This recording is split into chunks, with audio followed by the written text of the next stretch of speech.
Pagbasa mula sa Aklat ng Mga Hukom.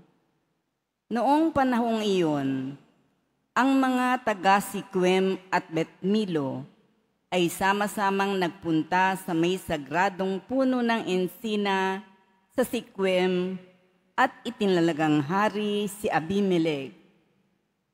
Nang mabalitaan ito ni Joatam, tumayo siya sa itaas ng bundok ng Gerizim at humiyaw, "Mga taga-Siquem, makinig kayo sa akin at makikinig sa inyo ang Diyos. Noong unang panahon, nag-usap-usap ang mga punong kahoy upang pumili ng hari.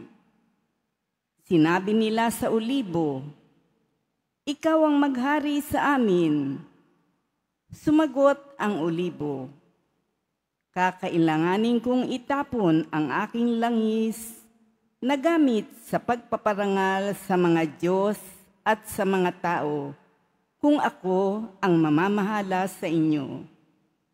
Sinabi nila sa igos, 'Ikaw na ang maghari sa amin.'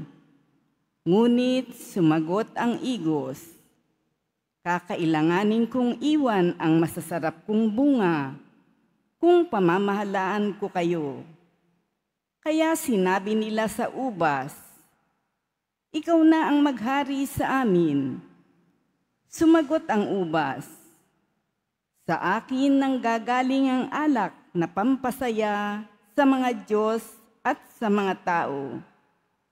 Kakailanganin kong iwan niyaon kung ako ang maghahari sa inyo.'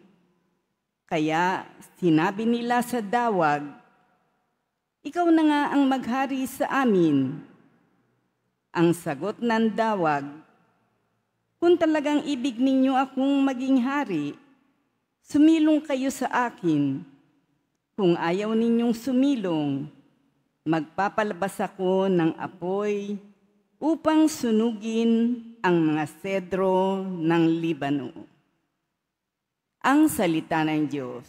Salamat sa Diyos.